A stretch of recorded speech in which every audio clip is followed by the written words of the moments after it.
देखिए, देश की उच्चतम न्यायालय का सब सम्मान करते हैं, चाहे वो किसी भी मजहब का हो। जब देश की सर्वोच्च अदालत ये कह रही है कि औरतों को औरतों का हक मिलना चाहिए और वो भरण पोषण के लिए अपना हक मांग सकती हैं, तो देश की सरकार ने कानून बनाया था 3 तलाक। उसके बाद तलाक के रेशो में कमी आई।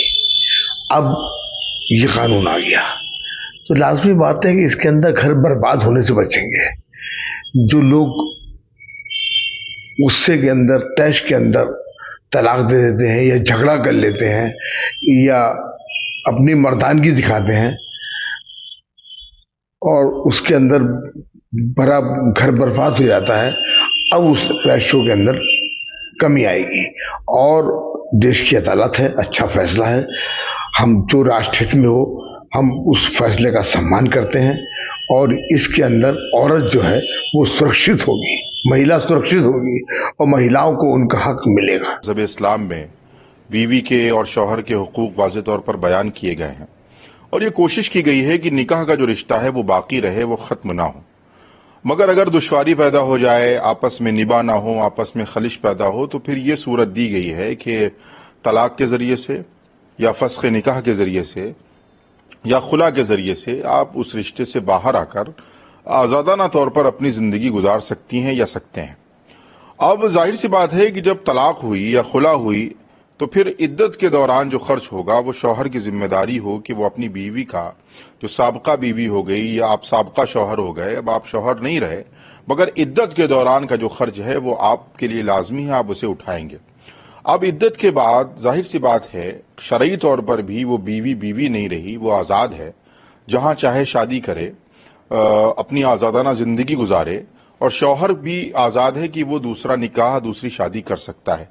तो ऐसे में शरई नुक्ते नज़र से जब एक रिश्ता बाकी नहीं है, बीवी तलाक के ज़रिए से या खुला के ज़रिए से बीवी बाकी नहीं रही, शौहर तलाक के ज़रिए से शौहर बाकी नहीं रहा, तो फिर शरीयत ने ये जिम्मेदारी नहीं रखी है कि जब कोई रिश्ता नहीं है तो फिर उसका खर्च या उसका भत्ता शौहर पर लाजमी नहीं है। ये मजहबी नुक्ते नज़र की बातें हैं जो मजहब इस्लाम ने हमें बताई हैं। अब कानूनी नुक्ते नज़र से सुप्रीम कोर्ट ने क्या, किन बुनियादों पर यह फैसला किया है, क्या बातें रखी हैं, ये जो लॉ के जानकार हैं या जो मजहब के, जो कानून के जानकार हैं, वो बेहतर तरीके से बता सकते हैं। बहरहाल हमारी यही गुजारिश है कि मजहब इस्लाम ने वाज़ेह तौर पर एक इंसानी ज़िंदगी के लिए हिदायत पेश की हैं और मुझे लगता है कि सुप्रीम कोर्ट को इस अपने फैसले पर नज़रसानी करने की ज़रूरत है, रिव्यू करने की ज़रूरत है, ताकि जो मजहबी आज़ादी है वो कहीं ना कहीं मजरू ना हो और मजहब इस्लाम की जो खूबसूरती है वो बाकी रहे। आरएसएस ने एक पत्र के माध्यम से बताया है कि कुछ जगहों पे, देश में कुछ जगहों पे मुस्लिम आबादी तेजी से बढ़ रही है। ऐसे में जनसंख्या कानून नियंत्रण जो है वो बहुत जरूरी है। देखिए, सबसे पहली बात तो यह है कि आरएसएस अपने आप को एक बहुत जिम्मेदार तंजीम कहती है। मुझे नहीं लगता है कि आरएसएस के जिम्मेदारों को हमारे जो गैर मुस्लिम भाई हैं, जो बहुसंख्यक आबादी में रहने वाले लोग हैं, उन्हें मुसलमानों की आबादी का हव्वा दिखाकर डराने की जरूरत है।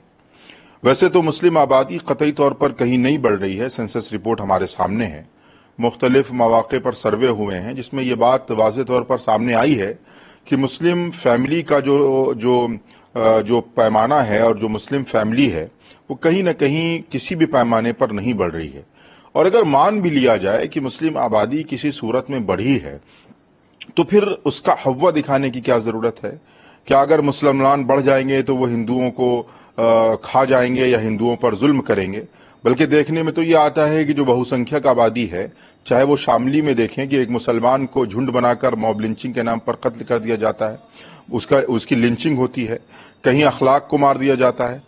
तो ये जो सूरत हाल मुल्क में पैदा की जा रही है, मुसलमानों को हिंदुओं से और हिंदुओं को मुसलमानों से जो लड़ाने की कोशिश की जा रही है, और ये तंजीमें जो कहीं न कहीं अपने पॉलिटिकल एजेंडे के लिए काम कर रही हैं, जो इस मुल्क के लिए कतई तौर पर मुनासिब बात नहीं है कि आप किसी की आबादी को किसी से डराएं या किसी की जनसंख्या का हव्वा बनाकर किसी के अंदर भय और डर पैदा करें। ये मुल्क कानून से चलता है। اگر کوئی آبادی زیادہ ہے تو مسلمانوں کو قطعی طور پر ڈرنے کی ضرورت نہیں کہ اس ملک میں ہندو زیادہ ہے. کیا ہندو اس ملک کے اندر اگر زیادہ ہیں تو کیا وہ مسلمانوں پر حملہ آور ہو جائیں گے؟ تو یہ ملک قانون سے چلتا ہے. قانون کی بات کی جائے اور قانون کی بالادستی ہی ہمیں لگتا ہے اس ملک کے لیے سالمیت اور اس ملک کی بقا کے لیے ضروری ہے.